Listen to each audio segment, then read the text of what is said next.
현재 중국의 평균 수명은 76세 정도입니다. 하지만 이 또한 중국 정부에서 부풀린 숫자라는 이야기가 많은데요.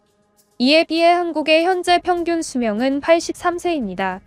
붙어있는 나라끼리 평균 수명이 7살 이상 차이 나는 것은 심히 크게 차이 나는 것인데요. 이에 대한 글이 중국의 한 커뮤니티에 올라오면서 중국은 현재 갑론을박이 일고 있습니다. 특히 2024년 대한민국 여성 평균 수명이 90세를 넘었다는 것이 중국에서 큰 화제가 되고 있는데요. 동아시아권은 원래 전 세계에서도 수명이 높은 편에 속하지만 중국은 이 중에서 수명이 가장 낮은데요. 이에 대해서는 많은 이유가 있습니다. 높은 수준의 의료 지원을 평민들이 이용하기 힘들다는 것도 있으며, 중국의 서민들이 이용하는 클리닉은 위생적이지 않아 매번 의료 사고가 벌어집니다. 중국의 많은 음식점들은 재료 관리를 제대로 하지 못해 하루 식중독 환자가 수만 명에 달하고 있으며, 식중독 중 살모넬라균은 오물로도 전염되는 병인데, 오물 관리가 제대로 되지 않는 화장실의 청결 수준도 큰 문제가 되고 있습니다. 이에 대해 한 중국의 교수는 이제는 한국을 배워야만 할 때라면서 이러한 글을 올렸는데요. 해당 글에는 많은 중국인들이 반박하였습니다. 댓글 반응은 이후에 소개해드리도록 하겠습니다. 해당 글의 내용은 이러했는데요. 국가의 평균 수명은 유전병과 큰 연관이 있다. 그리고 우리 한족은 가장 유전병이 적은 건강한 종족으로 유명하다.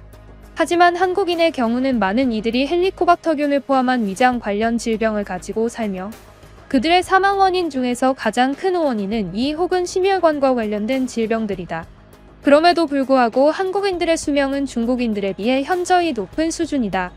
유전병이 훨씬 많은 한국인들이 그렇지 않은 중국인보다 훨씬 더 오래 사는 이유가 뭘까? 나는 며칠 전에 한국에 다녀왔고, 그 여행에서 한국인들의 장수 비결을 알 수 있었다. 한국인들은 그렇게 생각하지 않지만 사실 한국은 공기가 정말 좋은 나라다. 중국은 후진국은 아니지만 여타 후진국과 마찬가지로 거리에 오토바이가 넘쳐난다. 중국인들은 단 10분도 걸으려고 하지 않는데, 이러한 문제는 땅덩어리가 큰 국가들이 공통적으로 가지고 있는 문제로, 그들은 10분 이상 걸어야 하는 곳은 무조건 오토바이를 몰고 가려고 하거나 오토바이 택시를 이용하려고 한다. 이러한 모습은 태국을 포함한 많은 동남아시아 국가들이 보이고 있고, 그들도 역시 너무나도 많은 오토바이 때문에 심각한 대기오염에 시달리고 있다. 하지만 한국에서는 이러한 오토바이 생태계를 구경하기 힘들다.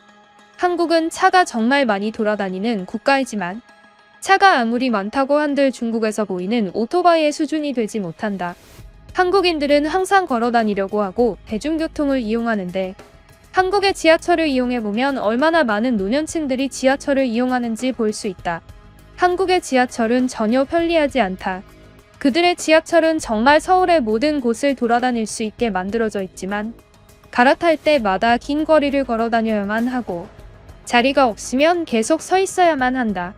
하지만 한국인들은 이러한 것에 대해 전혀 불편하게 생각하고 있지 않는다. 특히 그들은 그렇게 불편한 지하철을 매일매일 이용한다. 만약 그 지하철 이용자들이 전부 오토바이를 탄다고 생각해보라. 대기오염의 수준은 중국과 같아지게 될 것이다. 한국은 이러한 대중교통 덕분에 대기오염과 운동까지 두 마리 토끼를 잡았다. 식당의 수준도 매우 훌륭하다. 중국의 식당은 요즘 젊은이들이 더럽다고 이용을 하지 않으며, 그들은 집에서 자기가 직접 요리를 해먹겠다고 보이콧을 선언할 정도로 위생 상태가 심각하다. 하지만 한국의 식당은 정말 믿을 수 있다. 대부분 식당에서는 조리하는 곳이 훤히 드러나 있는 경우가 많다. 그리고 그 조리실의 깨끗함은 정말이지 얼마 전에 문을 연 식당이라고 생각이 들 정도이다. 하지만 내가 그렇게 생각했던 식당의 대부분이 문을 연 지 10년이 넘어간 식당들이었다. 그들은 정부에서 아무 때나 방문하여 식당의 청결도를 확인한다고 한다. 정말 좋은 제도라고 할 수 있다. 중국에 꼭 필요한 것이다. 많은 중국인을 죽음으로 몰고 있는 살모넬라균은 변으로 옮겨지는 병인데, 최근 중국 조리사들이 변을 본 뒤 손을 제대로 씻지 않아 그대로 조리된 음식들이 살모넬라균에 노출되는 문제들이 벌어지고 있다.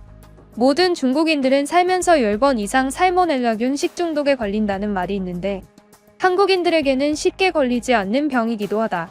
이 모든 것은 국가가 나서서 식당을 검사하기 때문인데, 중국에도 이러한 제도가 필요하다고 말하고 싶다. 중국의 인구는 점점 줄어들고 있고, 노년층들이 빠르게 줄어들수록 중국의 힘도 점점 떨어지게 된다. 우리는 우리의 강력한 노년층들을 지켜야만 한다. 라는 글이었습니다. 다만 이 글에는 많이 분노한 중국인들이 댓글을 달기도 하였는데요. 한 댓글은 이러한 말을 남겼습니다. 한국 같은 작은 나라와 우리 대중국을 비교하는 것은 의미가 없다. 기본적으로 한국은 도시 국가 수준의 매우 작은 나라이기 때문에 정부가 나서서 모든 식당들을 관리할 수 있다. 한국의 식당들의 개수를 전부 합쳐도 중국 상하이의 식당의 수를 넘어가지 못할 것이다. 항상 중국의 식당은 더럽다는 이야기를 하는데 내가 우리 중국의 요식업계에서 오랫동안 일해봤기 때문에 더욱 잘 알고 있지만 중국의 요식업계는 꽤나 깨끗하게 유지되는 편이다. 옆나라 인도와 비교하면 그 수준은 매우 비교된다. 인도는 병균을 옮기고 다니는 쥐들이 주방 안에서 돌아다니더라도 인도인들이 전혀 신경을 쓰지 않는다. 하지만 중국인들은 항상 쥐를 잡으려고 노력하며 최근엔 바퀴벌레와 같은 해충들도 잡기 시작했다. 중국인들의 위생관념은 약 10년 전에 비해 많이 발전된 편으로 볼 수 있다. 특히 맥도날드와 같은 프랜차이즈 음식점은 매우 위생관리가 철저하다. 주방에서 쥐 한 마리를 찾아보기 힘들 것이다. 다만 항상 이야기가 나오는 것은 화장실에 대한 이야기인데 우리 중국 화장실 문제는 단순히 고칠 수 있는 문제가 아니라고 생각한다. 왜냐하면 다른 국가들의 화장실에 대한 이야기도 전부 날조이기 때문이다. 한국의 화장실은 깨끗한가? 전혀 그렇지 않다. 틱톡에서 한국 화장실에 대한 글을 봤다. 그들은 양변기에 앉아서 이를 보는데 우선 변기 위에 앉는다는 것 자체가 엉덩이를 더럽히는 것이다. 그것이 깨끗한 것일까? 아니면 그냥 쪼그려 앉아서 이를 보는 것이 깨끗한 것일까? 당연히 깨끗한 것은 후자의 경우다. 나는 항상 우리 중국의 화장실 문제에 대해 과민 반응하는 중국인들을 보면 정말 화만 난다. 그들은 하나만 알고 둘은 모르는 자들이다. 라는 댓글이었습니다. 이 댓글이 말한 것이 맞을까요? 한 국제 화장실 청결 업체에서 조사한 바에 따르면 전혀 그렇지 않아 보이는데요. 화장실의 청결도를 따지는 단위로 CFU라는 단위가 있습니다. 이는 1제곱센치 안에 몇 마리의 세균이 살고 있는가에 대한 단위인데요. 통상 국제적으로 1제곱센치에 100마리 미만의 세균이 있어야만 청결한 것으로 보고 있습니다. 한국의 경우는 평균 40CFU가 나왔지만 중국의 경우는 이에 100배 이상 차이 나는 수준인 523CFU가 나왔습니다. 이는 정말 심각한 수준이라고 볼 수 있는데요. 해당 업체에서는 병을 한 번도 걸리지 않은 사람은 면역체계가 병을 걸린 사람에 비해 약한 편인데 식중독에 걸리지 않은 사람은 중국의 현재 화장실에 들어가면 80%의 확률로 식중독에 걸릴 만한 수치라고 밝혔습니다. 여러분도 중국에 가실 일 있으시면 화장실은 꼭 주의하시기 바랍니다. 혹은 중국인 관광객이 썼던 한국의 화장실에서도 청결은 주의하셔야 합니다. 중국인들은 식중독균을 매우 많이 복용하고 있다고 하기 때문에 더더욱 조심해야 하는데요. 중국인 관광객이 많은 명동이나 여러 동네에서 화장실을 이용할 때엔 꼭 이것을 기억하시기 바랍니다. 첫 번째, 화장실에 나올 때엔 꼭 손을 비누로 20초 이상 씻습니다. 다만 이 손을 씻을 때엔 손목 위 부분까지 씻어야 하며 손을 씻고 나서 수도꼭지를 잡거나 문손잡이를 잡으면 다시 세균에 감염될 수 있기 때문에 팔꿈치로 잡는 습관을 들여야 합니다. 두 번째, 변기에서는 아무것도 만지지 않습니다. 특히 살모넬라균은 항문으로 감염될 수 있는 병균이기 때문에 비데가 있는 곳에서는 비데를 이용하지 말고 휴지로만 깨끗하게 닦는데 이때 손이 절대로 항문에 닿아서는 안 됩니다. 세 번째, 그냥 중국인이 많은 지역에서는 웬만하면 화장실을 이용하지 마세요. 그냥 그것이 가장 속 편합니다. 물론 중국인이라고 다 세균을 복용하고 있는 것은 아닙니다.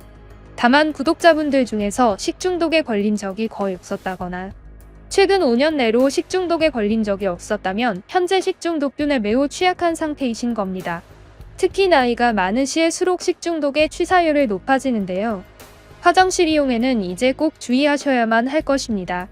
이 영상이 도움이 되셨다면 구독을 꼭 눌러주세요. 여러분 덕분에 구독자 5만 명을 넘겼습니다. 구독 눌러주신 여러분들 정말 감사드립니다. 그럼 지금까지 뉴스품의 안기자였습니다. 감사합니다.